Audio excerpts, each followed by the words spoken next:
Welcome back to another episode, number 33, for those with eyes to see. We're talking lost tribes and promised lands, the seed of Abraham. Let's go. Let me know what you think. Leave a note in the comments. We out here.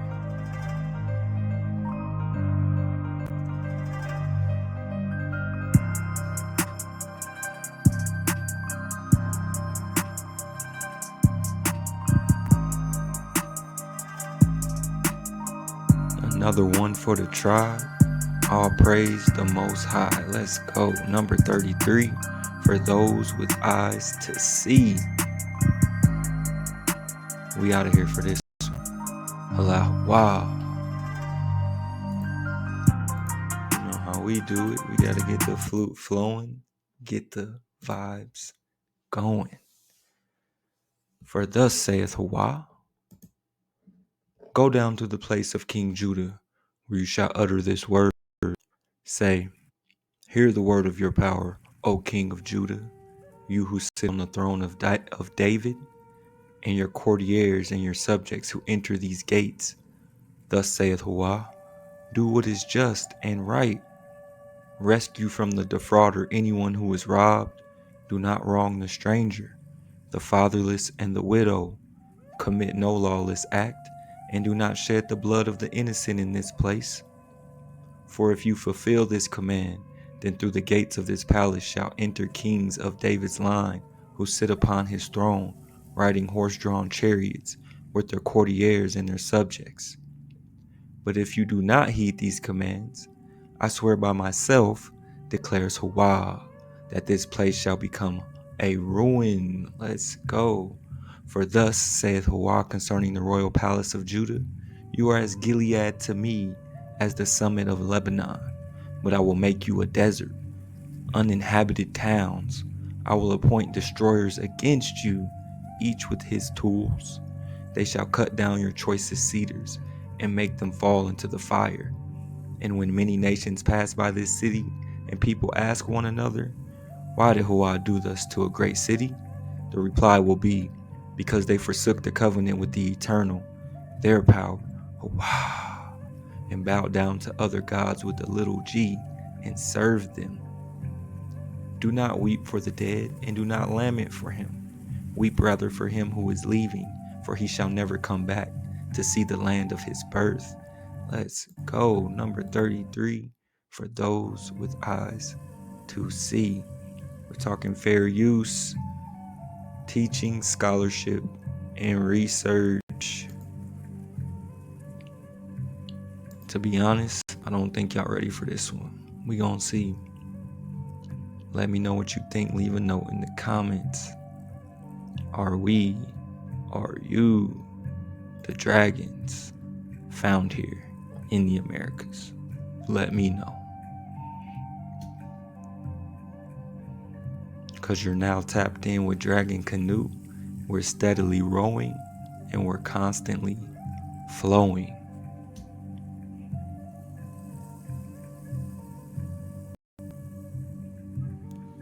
Beyond the adoption of prisoners of war, we're talking prisoners of war, Indians use captivity as a framework for incorporating entire groups into their societies. Nations were absorbed formerly independent polities, just as lineages adopted formerly unrelated individuals. So whole nations were absorbing independent tribes, just as lineages adopted formerly unrelated individuals. In the colonial South, a dangerous homeland, native chiefdoms throughout the region declined and collapsed. Survivors became vulnerable to the vicissitudes of everyday life, as well as targets for Indian slavers. Groups were weakened by war and disease and sought protection from more powerful people. Let's connect the dots here. We're talking prisoners of war. Sometimes, as in the Appalachia case, Indians allied with Europeans, but more often they looked toward emerging native nations. Refugees sought the protection of other native groups, not because they shared a common language or ethnicity, but because they shared a belief system, a way of seeing the world. They shared a vision. They shared a belief system, a way of seeing the world. Part of this shared culture was the notion that ceremony could transform foreigners into kin. We're talking tribe, a shared belief system, a way of seeing the world. We're connecting the dots. The founding fathers and author James Adair. Adair says it is a remarkably clear-eyed piece of ethnography to modern eyes. Number 33, for those with eyes to see. Adair devotes the entire book to his argument that the American Indians were a lost tribe of Israel, a kink, Thomas Jefferson called this. A lost tribe of Israel. It says no polity in the colonial South absorbed more refugees than the Creek Nation. We're talking Tuckabatchee. Tecumseh stomps down every house in Tuckabatchee town. It says trader James Adair asserted the nation consists of a mixture of several broken tribes. It says in order to strengthen themselves against hostile attempts. It says the Muskogee artfully decoyed to incorporate with them in order to strengthen themselves against hostile attempts. We're talking tribe on tribe. Archaeological evidence indicates that in the late 17th and early 18th centuries, refugees gathered around a number of populous towns with a recent history of stability. These strong towns start with Tuckabatchee. Tecumseh stomps down every house in Tuckabatchee town. Tuckabatchee, Alabama, says the Ridge met Tecumseh in September 1811 at the Creek capital of Tuckabatchee on the banks of the Tallapoosa in Georgia. Says Tecumseh marched in like a Roman emperor, as part of a grand procession of 40-foot soldiers, all of them dressed for war, with circles of fire around their eyes and streaks of blood red down the chest. Tecumseh himself bore a pair of tall crane feathers. He had a feathered crown, one white, one a dazzling vermilion, saying the soldiers had fire around the eyes and streaks of blood red down the chest.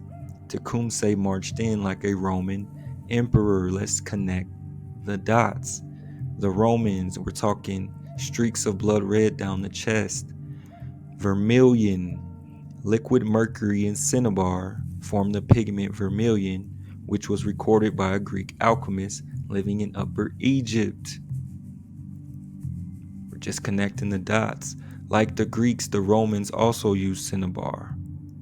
And Pliny the Elder noted that the Romans regarded cinnabar as having great importance in sacred associations. We're connecting Egypt to the vermilion, the streaks of blood red down the chest. The Greeks, Tecumseh, marched in like a Roman emperor. You tell me. We're talking Tuckabatchee, Alabama. Tecumseh marches in from Prophetstown, right? It's going down in Prophetstown, right? So just imagine navigating through all this territory, all these tribes of Indians. Tecumseh marches in like a Roman soldier or Roman emperor with 40-foot soldiers in Tuckabatchee, Alabama. I don't know, man. You let me know what you think. Let me know what you think. We just connecting the dots, staying in check, searching for the Melchizedek from Prophetstown to Tuckabatchee. Let's go. It says these strong towns, Tuckabatchee on the lower Tallapoosa, Abika on the middle Coosa, and Cousetta and Coweta on the lower Chattahoochee, became the Creek mother towns, the birthplaces of the nation. The birthplaces of the nation. The history of Tuckabatchee in particular demonstrates how the Creek Nation became home to a remarkably diverse group of people. It says during the 17th century, when many native towns and chiefdoms vanished, Tuckabache's population soared, founded around 1400. Come on, we're connecting the dots. Tuckabache became the most populous Upper Creek town of the colonial era. We're talking Tuckabache, Alabama, present-day Montgomery. From throughout the South and as far away as the Ohio Valley, the Shawnees, we're talking from Prophetstown to Tuckabache. It says, among the newcomers to Tuckabache were refugees who, according to a late 18th century visitor, had been almost destroyed by the Iroquois. So there's a tribe that's almost been destroyed by the Iroquois and the Hurons, saying these refugees were probably Shawnees. Among Eastern Indians, Shawnees were well known for their ability to move easily. Among disparate native groups, they bridged the cultural divide. They were mediators and messengers. We're connecting the dots. We're talking Hebrews in Calais. Loose, the Shawnees. At the bottom saying the master of life, who himself was an Indian, made the Shawnees before any other, and all other red people are descended from the Shawnees. And come on, connecting the dots, man. It says a few Shawnee villages had taken root in Creek territory. To these villages came Pukinshinwa, Tecumseh's father. There he met and married a girl named Methawatiski. Her origins are unclear. Some sources say she was a Creek. Come on. The Shawnees were absorbed by the Creeks. Some sources say she was a Creek. At some point in 1810, someone according to some man, Tecumseh said his mother was a Cherokee captive. So we're talking tribe on tribe.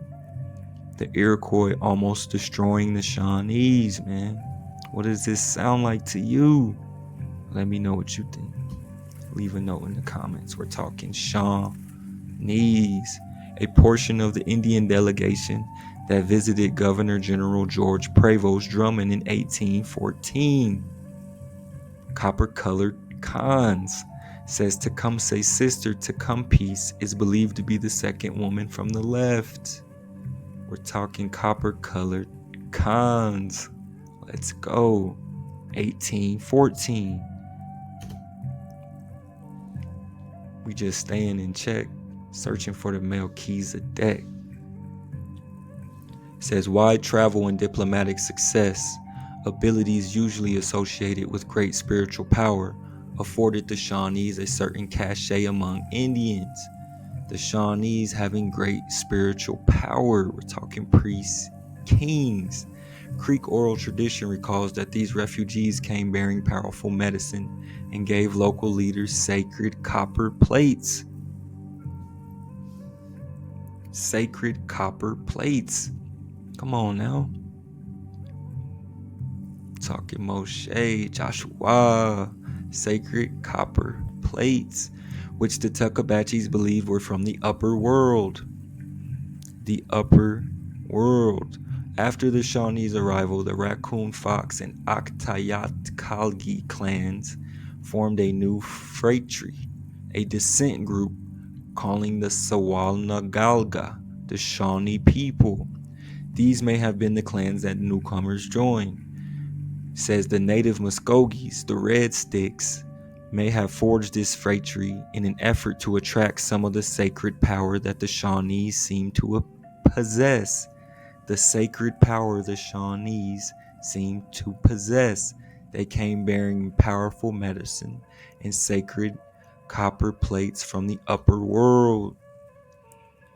Again, we're just connecting the dots. The Indians might be the lost tribes of Israel, once a single people, but now cursed by Hua, condemned to be divided and constantly at war with each other. It says, it is hardly worthwhile for me to discuss the common origin of the North American Indians, since the days of William Penn, that they descended from Israel because of the prevalence among them of similar customs. We're talking Shawnees, bearing powerful medicine and sacred copper plates. Says the Tuckabachis sometimes collectively refer to themselves as Sawalnagalga. The influence of the Shawnee refugees is also apparent in Tuckabachi's ceremonial title, Tuckabachi Spakogi. All four Creek mother towns had such titles.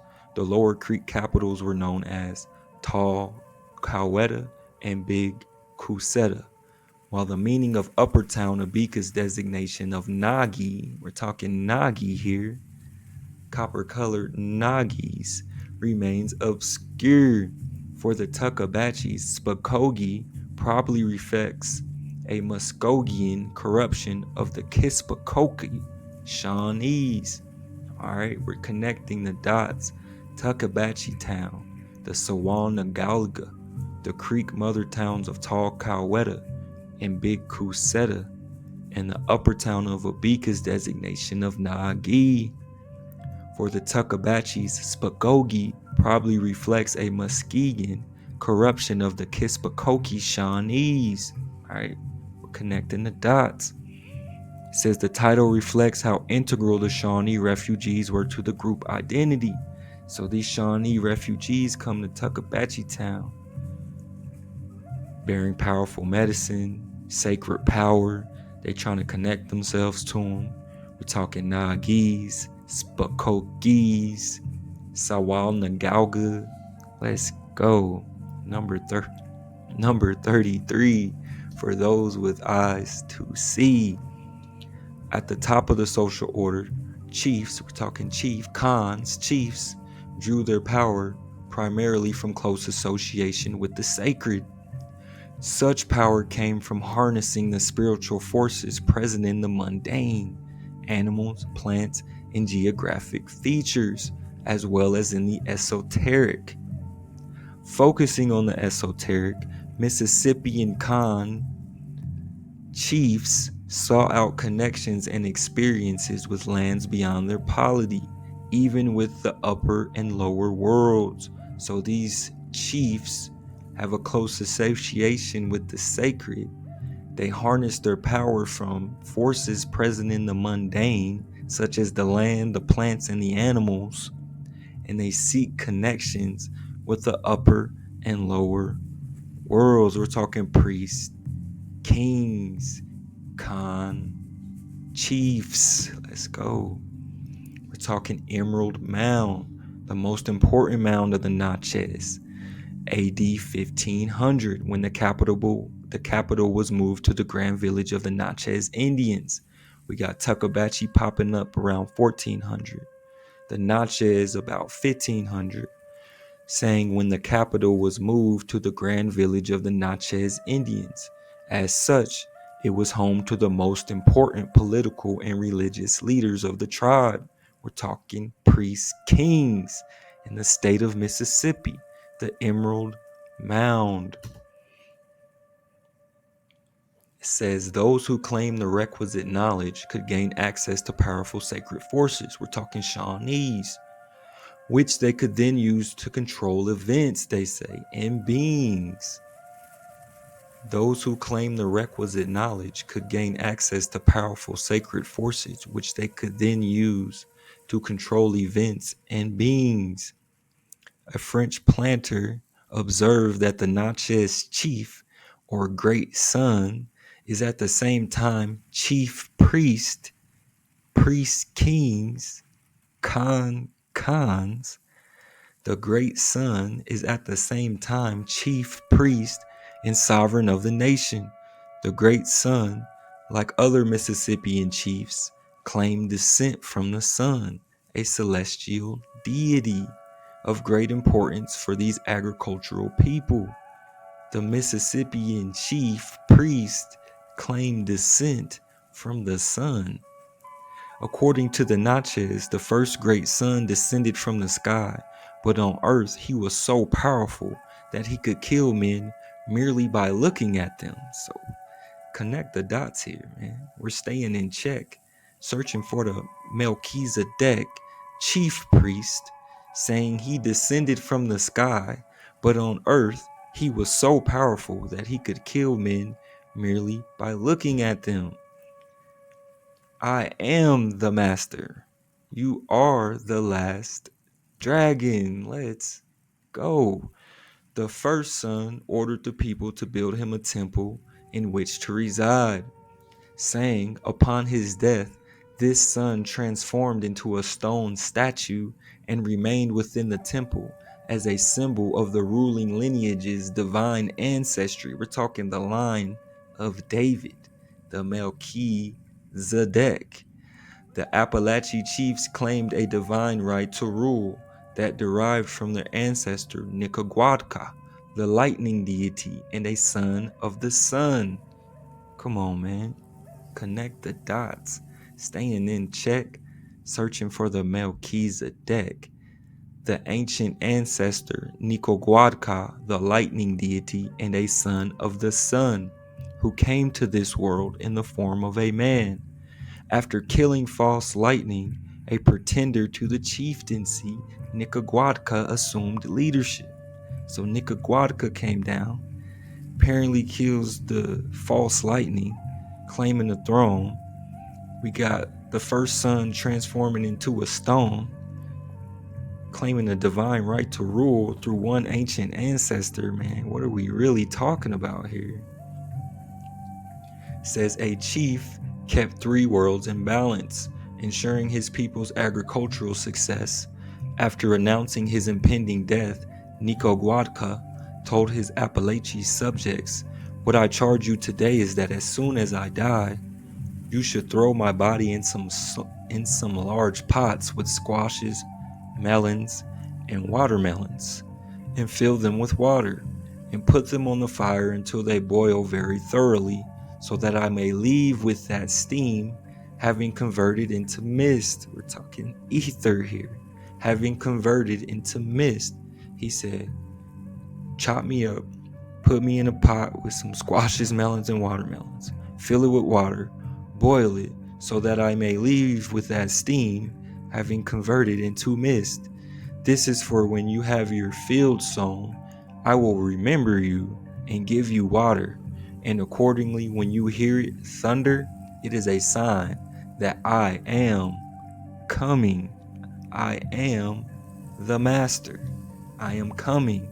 And accordingly, when you hear it thunder, it is a sign I am with you." Let's go.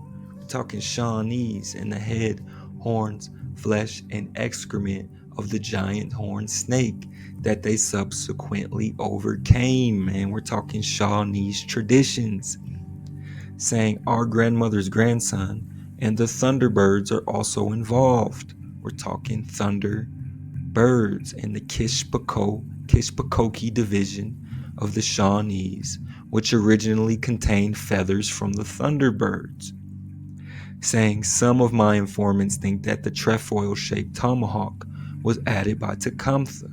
So we got the giant horned snake they subsequently overcame, our grandmother's grandson. We're talking the chief son, the great son, turning himself into mist, thunderbirds, feathers, and trefoil-shaped tomahawks. It says the spiritually powerful chiefs like Nicaraguadca to bring rain, nourish the corn, and feed the people. Among the Natchez, the great sun attempted to use ritual to summon the power necessary to control the weather. Listen here. Each morning, the great sun arose early to honor his kinsman, the sun, because he descended from the sun, his kinsman, the sun, as he rose from the east, all the while saluting him and offering him puffs of tobacco. So every morning, the great sun, the powerful Natchez chief, arose in an attempt to control the weather by saluting the sun and puffing on tobacco. Says a French friend of the great sun, in an attempt to bring rain during a drought, the chief had fasted for 9 days, eating only a little corn and drinking water, and had abstained from sex. Eating only a little corn and drinking water and abstaining. The great sun woke up every morning to greet his kinsman the sun. to honor him with puffs of tobacco, man. What are we really talking about here? Throughout the Mississippian world, chiefs donned regalia that they believed connected them with the upper and lower worlds. Upper and lower worlds. Regalia believed to connect them with the upper and lower worlds. We're talking feathered crowns, one of dazzling vermilion, as evidence of his intimate relationship with sacred birds of the upper world. We're talking thunder, birds, malak, malakim, messengers of the Most High. His intimate relationship with the sacred birds of the upper world. The Natchez great son wore a crown of feathers. A crown of feathers, much like Tecumseh. At Etowah, several elite men and boys were buried wearing an elaborate uniform that included bird wings, rattles in the shape of talons, forelock beads, and clothing and jewelry with avian representations. We're talking messengers of the Most High. A crown of feathers.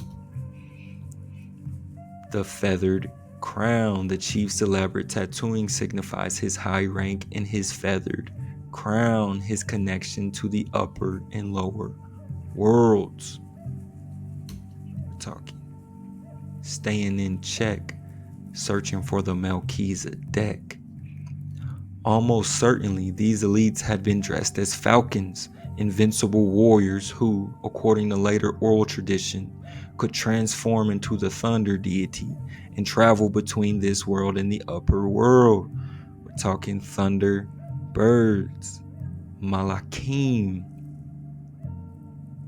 elites dressed as falcons, invincible warriors, according to later oral tradition, could transform into the thunder deity and travel between worlds. Elevated literally above the rest, chiefs lived in houses atop platform mounds. A Jesuit missionary visiting the Natchez reported that the raised earthen mound brought the chief closer to his kinsman, the sun, so that the two could more easily communicate. So they lived atop platform mounds, earthen mounds, which brought the chiefs closer to the sun so they could easily communicate. The Shawnees, like many other North American Indian groups, conceive of thunder as being caused by the beating of the wings of giant heavenly birds. Giant heavenly birds. Thunder as being caused by the beating of the wings of giant heavenly birds, sometimes described as having human faces. We're talking messengers, angels, malak, messengers of the Most High. The flashing of the eyes of these birds produces lightning, right? To travel between worlds, the flashing of the eyes produces lightning. Though they may cause destruction, they are considered to be a good and purifying force, considered the gatekeepers of heaven. The gatekeepers of heaven. We're talking angels, malak, and thunderbirds, the gatekeepers of heaven. Says the Natchez oral tradition about the transformation of the first great sun into stone suggests that the temple contained powerful and dangerous sacred objects. Only those with the requisite knowledge and training could enter. Says founders of Mississippian villages and cities laid their settlements out in formulaic fashion. The chief's residence and the temple bordered a central plaza. We're talking Etowah, the ancient Indian city in Georgia. For a full presentation of this theory, see The Mound Builders by Cyrus Thomas, saying the Shawnees themselves were the mound builders, right? We're talking chief, priests, kings, the mound builders, the Shawnees. If nothing is found to disprove the very logical deductions, says the story of a mound or the Shawnees in pre-Columbian times, in which he gives his reasons for believing them to be the builders of the famous Etowah mounds, In Bartow County, Georgia, the Etowah Mounds in Bartow County, Georgia, believing the Shawnees to be the builders. Says, to American blacks, the nation to the north emerged as the promised land. Again, we're just staying in check, searching for the Melchizedek. From the jump, I've been saying we're just following the drinking gourd. Following the drinking gourd. To American blacks, the nation to the north emerged as the promised land. It says, following the Big Dipper in the Ursa Major constellation, a line drawn from the two stars at the right end of the Big Dipper's bowl leads north to Polaris, the guiding North Star. As the song proclaimed, they followed the drinking gourd. They followed the drinking gourd. They followed the drinking gourd. Between the gourds, north to overhead evening, is the constellation Draco, the dragon. Keep that in mind. Draco, between the Big and Little Dipper. We're following the drinking gourd. It says, the lower world, as well as animals and monsters, includes snakes and feline water beings, which prowled the underworld. Because Moundville served as a regional necropolis in the 14th and 15th centuries, inhabitants may have believed themselves, especially close to the lower world and its guardian, the Great Serpent. We're talking the constellation Draco, between the Big and Little Dipper. We're following the drinking gourd. Conversely, Etowah's inhabitants consistently wore clothing and jewelry that included images of raptors, inhabitants of the upper world. We're talking raptors, dragons, angels, thunderbirds that inhabited the upper world, which suggests that they shared a special relationship with that realm. They shared a special relationship with that realm. The name they chose, Tecumseh, derives from Nila ni Tecumseh, meaning I crossed the path or way. I crossed the path or way, right? We're talking feline water beings and great serpents. I cross the path or way. Tecumseh was born into the panther Umsoma, whose path he crossed was a panther. No ordinary panther, but rather a miraculous creature of transcendental existence that lived in the water. We're steadily rowing and we're constantly flowing. Feline water beings, great serpents, a miraculous creature of transcendental existence that lived in the water but periodically burst across the skies as a shooting star. Allahu Ah, a shooting star.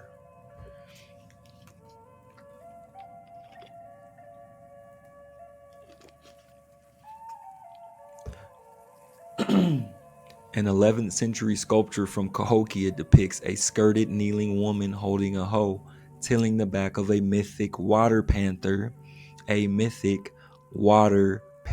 who burst across the skies as a shooting star from the lower world. Vines with gourds originating on the beast wrap around the woman's body, connecting the reproductive power of the lower world with this female farmer. We're talking tilling the back of a mythic water panther.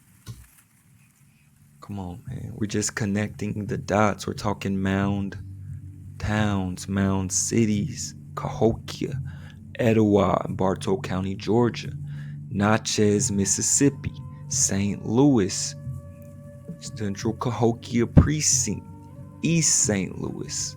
Let's go. Mound towns, the Choctaws, for example. Recall that they came out of the Naniwaya Mound. They came up out of the mound, they say, in what is now north central Mississippi, right? We're following the drinking gourd. They recall that they came out of the Naniwaya Mound in what is now north central Mississippi. The Yukis tell of how they came down from the sun, like the Natchez, becoming the first people to settle the Savannah River Valley. We're just following the drinking gourd. Chiefdoms were kin-based societies wherein all clans recognized that they were related in some way, if only through an ancient ancestor. We're talking Melchizedek, Hamashiach, or by the virtue of the rituals that created ceremonial kin ties. During the Mississippian period, some descent groups gained control over foreign trade and stores of communal staples. To retain power, the ruling clan perpetuated an ideology that supported its high position, or rank, and rank became a natural component of the kinship order. Just as some individuals had more power than others within clans, so too did some clans outrank others. We're talking tribe. But are all tribes created equal? So too did some clans outrank others. We're talking Shawnees, who claim to be the first Indians, and all others descend from them. So too did some clans outrank others. We're talking Moundville, Alabama, was America's largest community north of Mexico. Says some up to 3,000 people lived in this town, is what they say, fortified by a mile-long wooden wall studded with guard towers, a powerful chiefdom of about 10,000 people living in smaller villages over a 60-mile stretch of the Black Warrior River Valley. From present-day Tuscaloosa to Demopolis, we're talking Moundville, we're talking Tuckabatchee Town, we're talking Natchez, we're talking Choctaws, the Naniwaya Mound, the flat-topped earthen mounds arranged systematically around a vast central plaza. Moundville, a spectacular Mississippian site that spans 185 acres and includes 29 earthen mounds, was deliberately constructed to emphasize rank. Says the site's focal point is the plaza, which is surrounded on its four sides by a total of 15 mounds that alternate between large and small. Each of Moundville's clans controlled a pair of mounds, one as a burial mound for elites and the other as a residence for its highest ranking members. Breaking this neat pattern is Mound B on the plaza's north-central axis. Towering over the rest, Mound B was probably home to the great chiefdom's ruler. The chief's mound was the largest, to be closer to the sun so they could easily communicate. We're talking Mound B, Moundville, Alabama. Mound B, Black Warrior River. Components of the society, the clans came together, but those in power used public space and ceremony to legitimize social hierarchy. Achievement-based social order that had been in place for most of the pre-Columbian era. Moundville elites inscribed their superior rank on sacred ground. Chiefs could still promote social cohesion because they could emphasize or de-emphasize rank, depending on the situation. But just before the construction of the first mound at Etowah, soon too became the seat of a major chiefdom. A large group of people gathered to enjoy a feast. We're talking Etowah, Moundville, Tuckabatchee, Natchez. Come on now. Archaeological excavations from the site of Etowah's pre-mound building feast. This feast was a non-competitive gathering designed to bring people together. The Natchez temple keeper, a religious specialist, claimed that the first great sun had instituted such feasting. We're talking the orders of Melchizedek, Hamashiach, claimed that the first great sun had instituted such feasting among his people. A Mississippian chief sometimes found it convenient to mask social differences and remind his peoples of the ties that bound them. Talking Etowah mounds. The Institute's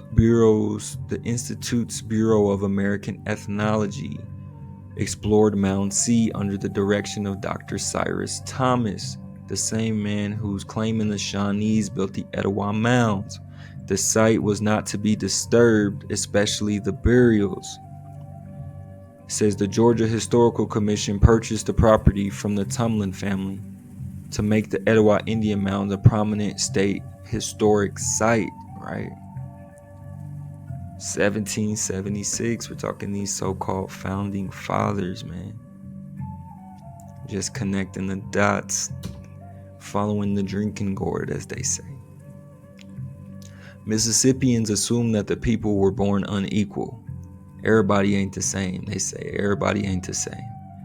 It says, although these chiefdoms lack true classes, they contain three social groups: elites, commoners, and slaves. At the top were members of the highest ranking kin group. At the height of Moundville's existence, only about 5% of the chiefdom's population received high status burial. The Natchez practiced exogamous marriage. Sons married commoners, women carried the bloodline, so male descendants gradually degraded in rank. This approach to descent reckoning ensured that the sons would remain a small group. We're talking the great sons, but that's a matrilineal line. Its approach to descent reckoning ensured that the sons would remain a small group. It says French sources identify between 11 and 17 sons out of about 2,000 to 3,500 Natchez. So only 11 to 17 sons of about 2,000 to 3,500 Natchez, about 5% of the population. Belonging to non-ruling lineages, commoners owed chiefs a portion of their annual harvest. So they had to pay tribute to the sons and tribute to the chiefdom with a portion of their annual harvest, occasional labor, military service. It says at the very bottom of society were slave captives taken in warfare. We're talking prisoners of war. We're connecting the dots here. It says tempered ceramics made by specialists at Moundville or Cahokia. We're talking mound cities, etched with images from the upper and lower worlds. Ornamental war clubs made of copper. We're talking copper colored cons. Ornamental clubs made of copper from Lake Superior. Jewelry fashioned from shells, mica, copper, and shark teeth. As foreigners, captives were object-like people whom chiefs used to evidence their mastery, even conquest of the outside world, and made their spiritual power concrete. We're talking mound towns, chiefs, copper-colored cons found here, saying Hernando de Soto's secretary Rodrigo Rangel expressed astonishment upon meeting Chief Tuscaloosa, whom he described as gigantic, powerfully built nobleman. Chief Tuscaloosa, we talking Tuscaloosa, Alabama? Chief Tuscaloosa, whom he described as gigantic. The Spaniards estimated that Tuscaloosa was half a yard taller than any of them. Rangel declared that Tuscaloosa measured up to Antonico, a colossal bodyguard of Emperor Charles V. Chief Tuscaloosa described as gigantic, a half a yard taller than all of them, who measured up to Antonico, a colossal bodyguard of Emperor Charles V. Carlos Quinto. Rangel reported that Tuscaloosa had a young son as tall as he, chief standing up, measuring up to Antonico, the bodyguard of Charles V, Holy Roman Emperor Charles V, Carlos Quinto, who conquered the Incas, Hernando de Soto, and the copper-colored tribes found here in America. We're just connecting the dots, staying in check, searching for the Melchizedek. And Tecumseh marched in like a Roman emperor with a feathered crown. Let's go, man. We're staying in check, searching for the Melchizedek. We're going to leave it here. We're going to continue on the next episode. Let me know what you think. Allahu Akbar.